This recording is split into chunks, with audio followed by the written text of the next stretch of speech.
All right. Good morning, everybody, and welcome to the call. So, I've been thinking a lot about how, you know, people are always talking about gentle parenting and how gentle parenting doesn't prepare children for the real world. And, you know, my knee-jerk response to that is, we all live in the real world. Gentle parenting does not create a bubble outside the real world where we exist. We all exist within this painful, messy, difficult, hard, real world. And, you know, upon unpacking this a whole bunch, I do wanna say that gentle parenting is idealism. The ideas that we set forth in regards to gentle parenting, they really are idealism for a perfect world. And we don't live in a perfect world. We live in a messy world. And I don't say that to say that we should back off of our idealism and be less idealistic about it. Um, I say that because I want to encourage you. I want to encourage you to recognize that you live in this real world that is messy and hard. It's full of harmful ideas and generational trauma. It's full of things that we've taken on and that we're passing down. And it's full of things that we really could use to unpack and let go of. And it's full of things that we don't want to hand down to our children. And the reason that I want to point out that gentle parenting is idealism is because we want to say the most idealistic thing, and we do want to shoot for that star. We really want to attempt to be as healed, as like thoughtful, as accountable, healthy communication, all of these things. We want to be all of that as possible. And it's really not helpful to set an unhuman goal for ourselves. It's not helpful to think that because we heal our generational trauma or we do a lot of work to heal our generational trauma and unpack it and not to pass it down. It's not fair to yourself to think that you're never going to be mad, that you're never going to get upset, that some of that trauma will never be triggered again because it's the oldest pathway in our brain is our parents berating us in this certain way for this certain thing, right? And so that pathway could come back up for us. Now, you know, in an idealistic world, in a perfect world, we wouldn't do that. We'd have control over ourselves at all times, and we would be able to like put our thoughts and ideas forward in really healthy ways, and we would never be triggered and all of this other stuff. But that's not the real world. And I know that I say these things a lot of times.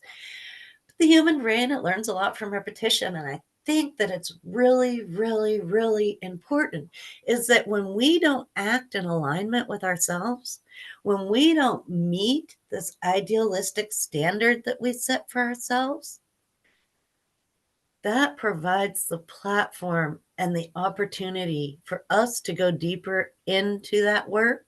And when we're snappy or short, or even when we yell at our kids, or when we behave in ways that like our parents behave towards us, that provides us the opportunity to talk to our children differently. It provides us the opportunity to work through that thing with our children in ways where we can say, look, you never deserved that, and I need to do better. And then we get to look in at ourselves and we get to say, hey, you never deserved that either. And that was a really hard thing that you needed to go through. Come here.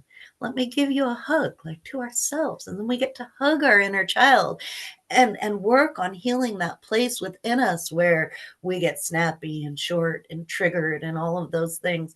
And we get to hold our children through that. And when we hold our children through the healing process of that generational trauma, we get to hold ourselves through the healing process of the generational trauma and help ourselves to move forward and to work through that thing so that it doesn't continue to repeat itself. And our children, they're listening, they're paying attention.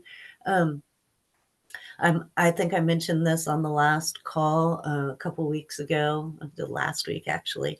I was super duper duper sick. I had a fever coursing through my body that was intense, and this fever was hallmarked by a lot of rage. And I remember thinking to myself and actually verbalizing out loud to somebody that this fever reminded me of my dad, all of the angry parts of him, the parts where he was like explosive and on edge and like felt really justified in it because he was always really justified when he blew up on people. I could feel that pulsing through my veins. And at one point, Phoenix, my littlest, he was taking really good care of me, and he came in and he needed something, and I was very snappy and short. And, um, he went away and he came back a few minutes later, and I was like, man, buddy, I am so sorry. I'm just like not feeling good, and you didn't deserve that. And he gave me the biggest hug and he said, it's okay, Mom. Those were the ways that you were treated when you were a kid, and you didn't deserve that either. And, it reminded me, like, it was so beautiful and loving. And it reminded me that the kids, they're paying attention. And when we're talking about this stuff and we're putting it out there and we're having active conversations about it, they're listening and they're learning and they're taking it all in. Um, and like, it's not his to work through that stuff with me. And certainly I wouldn't want to put it on a child like, oh, I was just really upset because that was the way I was treated when I was a child. No, we really want to be accountable for that and like genuinely not only tell somebody that we apologize and that we want to do better, but do our work to genuinely do better. Because, like I'm saying, when I say that the real world is messy and we live in the real world, and when I say that gentle parenting is idealism and that like the ultimate goal is very lofty and highly idealistic, I am not saying that it's not a goal worth shooting for. In fact, it's a goal that I put in the very, very highest like position in the way that I want to carry myself in this world, in the way that I want to be in this world. And I just want to acknowledge that sometimes we're not going to make that goal. And when we fall short of the goal, it really is an opportunity. It's an opportunity to reparent ourselves and to actually not pass that down to our children. And one of the things that like, the farther I get on this journey, the more that I think that modeling is the biggest piece of gentle parenting. The way we carry ourselves, it's like, it's not do as I say, not as I do. It's like, look to me for the examples in how I speak and how I carry myself and in how I interact with my mistakes, and um, it's highly beneficial for our children to model the thing. And,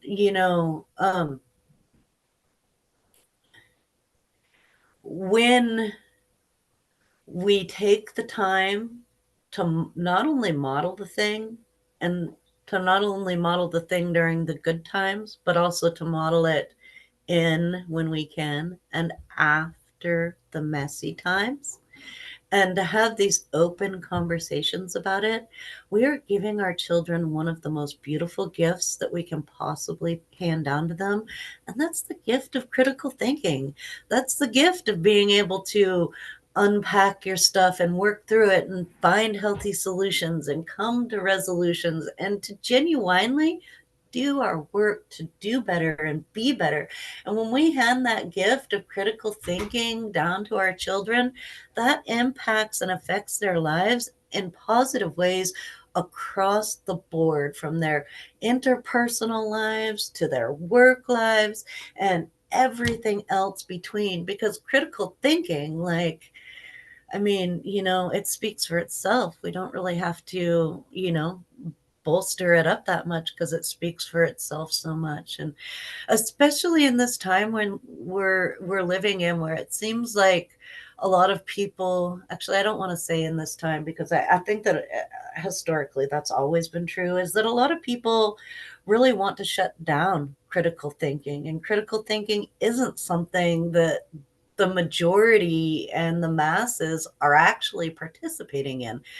More often than not, the masses are participating in groupthink and going with the flow and going with the crowd and all of these other things. And even a lot of people who, like, you hear these different rhetorics being kind of spoken on Facebook and other social media spaces, and even people who think that they're thinking outside of a box and that they're engaging in their own thought patterns and their own critical thinking are often just moving over into somebody else's box and adopting all of those ideas and thought patterns and all of that stuff. And for me, not only in parenting, but also in the work that I do here with all of you all, like honing those skills of thinking for ourselves and actually stepping outside of the box is, it's really up there at the top of the things that I'd like to help promote. So I'll leave it at that and get to the sharing portion of the call. I see you'd like to go first, Natalia. So let me just go ahead and shut off this recording and we'll go ahead and start sharing.